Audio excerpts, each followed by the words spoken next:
Hello everyone, welcome to Biology Shiksha. Today we are going to learn about plasma membrane. Plasma membrane को cell membrane भी कहा जाता है। Plasma membrane एक thin और flexible boundary होती है जो पूरे सेल को घेर कर रखती है। यह सेल के अंदर के कंटेंट को एक्सटर्नल एनवायरनमेंट से सेपरेट रखती है। प्लाज्मा मेम्ब्रेन की तीन इम्पॉर्टेंट प्रॉपर्टीज होती हैं: फ्लूइड, डायनेमिक एंड सिलेक्टिव।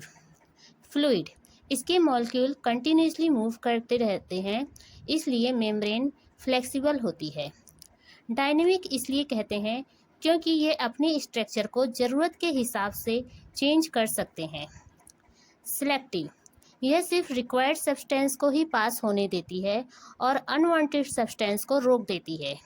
इस तरह प्लाज्मा मेम्ब्रेन सिर्फ एक कवरिंग नहीं है, बल्कि सेल की प्रोटेक्शन, ट्रांसपोर्ट और रेगुलेशन में बहुत इम्पोर्टेंट रोल प्ले करती है। अब हम सेल मेम्ब्रेन के स्ट्रक्चर को डिटेल में समझेंगे, जिसे फ्लूइड मोज़ेक मॉडल भी कहा जाता है।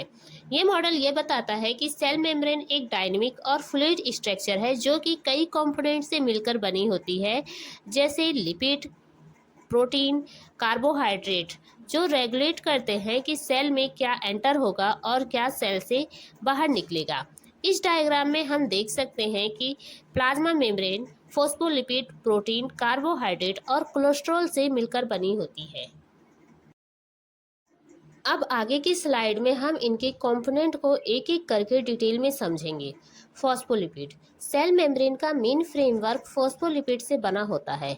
फॉस्फोलिपिड के दो पार्ट होते हैं: हाइड्रोफिलिक हेड, जो कि वाटर लविंग होता है, इसलिए यह सेल के अंदर और वाटरी इन्वायरमेंट की तरफ फेस करके रहता है। दूसरा है हाइड्रोफोबिक टेल, जो वाटर हीटिंग होता है। ये वाटर से बचना पसंद करता है, इसलिए ये मेम्ब्रेन के बीच अरेंज होता है। इस अरेंजमेंट को फॉस्फोलिपिड बाइलेयर कहा जाता है। सेकेंड कंपोनेंट है इंट्रीगल प्रोटीन। प्लाज्मा मेम्ब्रेन के अंदर डीपली एम्बेडेड रहता है, यानी ये मेम्ब्रेन कई इंपॉर्टेंट फंक्शन परफॉर्म करता है, जैसे ट्रांसपोर्ट, सब्सटेंस को सेल के अंदर और बाहर ले जाने में हेल्प करता है। सेकंड है रिसेप्टर, केमिकल सिग्नल को रिसीव करता है। एंड थर्ड है एंजाइम, कुछ बायोकेमिकल रिएक्शंस को फैसिलिटेट करता है। अब हम प्लाज्मा मेम्ब्रेन के दो और इम्पोर्टेंट प्रोटीन को समझेंगे: चैनल प्रोटीन और कैरियर प्रोटीन। सबसे पहले बात करते हैं चैनल प्रोटीन की। चैनल प्रोटीन मेम्ब्रेन में छोटे छोटे हाइड्रोफिलिक पोर या चैनल क्रिएट करते हैं। इन चैनल्स के थ्रू आयंस और स्मॉल मॉलिक्यूल्स आसानी से मेम्ब्रेन के एक साइड से दूसरी साइड जा सकते हैं। अब बात करते हैं कैरियर प्रोटीन की। कैरियर प्रोटीन स्पेसिफिक सब्सटेंस से बाइंड रहते हैं और उन्हें मेम्ब्रेन के एक्रॉस ट्रांसपोर्ट करते हैं। ये सिर्फ पर्टिकुलर मॉलिक्यूल को ही आइडेंटिफाई करके उनको सपोर्ट करते हैं। इस तरह चैनल प्रोटीन पैसेज प्रोवाइड करता है, जबकि carrier protein specific substance provide करता है। दोनों ही सेल मेम्ब्रेन के ट्रांसपोर्ट फंक्शन में इंपॉर्टेंट रोल निभाते हैं। Now we see peripheral protein and cholesterol. Peripheral protein membrane की सरफेस से अटैच रहते हैं। ये सपोर्ट और कम्युनिकेशन में इम्पोर्टेंट रोल प्ले करते हैं। अब आता है कोलेस्ट्रॉल। कोलेस्ट्रॉल मेम्ब्रेन की फ्लूइडिटी को मेंटेन करता है। यह मेम्ब्रेन को ना ज़्यादा हार्ड होने देता है और ना ही ज़्यादा फ्लेक्सिबल, इसलिए कोलेस्ट्रॉल मेम्ब्रेन की स्टेबिलिटी के लिए बहुत इम्पोर्टेंट है। Now we see glycoprotein. It is last component of plasma membrane. इनके साथ कार्बोहाइड्रेट चेन बाइंड होती है। ये सेल की आइडेंटिफिकेशन कार्ड की तरह काम करता है और सेल को एक दूसरे को रिकॉग्नाइज और कम्युनिकेशन करने में भी हेल्प मिलती है। So it's all about components of plasma membrane. Function of plasma membrane. Function number 1, support. The plasma membrane act as a protective covering of the cell. ये सेल को कम्प्लीटली सराउंड करती है और उसे सपोर्ट प्रोवाइड करती है। Simple word में कहें तो प्लाज्मा मेम्ब्रेन सेल को इनक्लोज करती है, यानी पूरे सेल को कवर करके रखती है।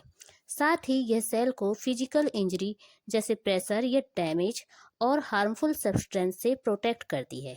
इसी वजह से प्लाज्मा मेम्ब्रेन को सेल की प्रोटेक्टिव बाउंड्री भी कहा जाता है, जो सेल को सेफ और प्रॉपरली फंक्शनिंग बनाए रखती है।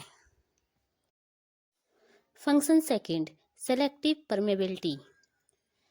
प्लाज्मा मेम्ब्रेन को सेलेक्टिव गेट की तरह काम करती है, जो सब्सटेंस के एंट्री और एग्जिट को कंट्रोल करती है।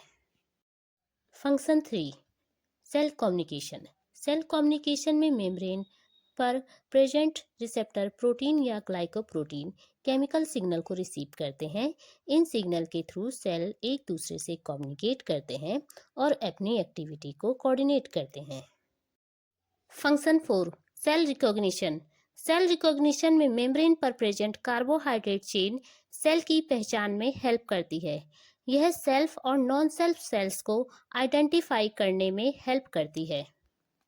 Function 5, anchoring and attachment. Anchoring and attachment में मेम्ब्रेन प्रोटीन सेल को दूसरे सेल और एक्स्ट्रा सेलुलर मैट्रिक्स से जोड़ते हैं, जिससे टिश्यू की स्टेबिलिटी बनी रहती है। Now we see maintain cell shape. Plasma membrane cell को फ्लेक्सिबिलिटी देती है और उसकी शेप को मेंटेन रखती है। प्लाज्मा मेम्ब्रेन का लास्ट फंक्शन है एक्सोसाइटोसिस एंड एंडोसाइटोसिस। एंडोसाइटोसिस में सब्सटेंस सेल के अंदर आते हैं और एक्सोसाइटोसिस में बाहर जाते हैं। यह मेम्ब्रेन का एक इम्पोर्टेंट ट्रांसपोर्ट फंक्शन है। So student, plasma membrane not only protect the cell but also perform several important functions such as transport, communication, recognition and maintaining cell shape. That is why it is known as the cell dynamic protective boundary. Now we see one MCQ question. What is the primary function of the plasma membrane? Plasma membrane का primary function क्या है? Options हैं option A protein synthesis, option B sound and protect the cell, option C produce energy, option D photosynthesis. So our right answer is surround and protect the cell. If your answer was B, good job. You get it right. Let me know your answer in the comment and don't forget to subscribe to the channel to learn more biology concepts. Thanks for watching.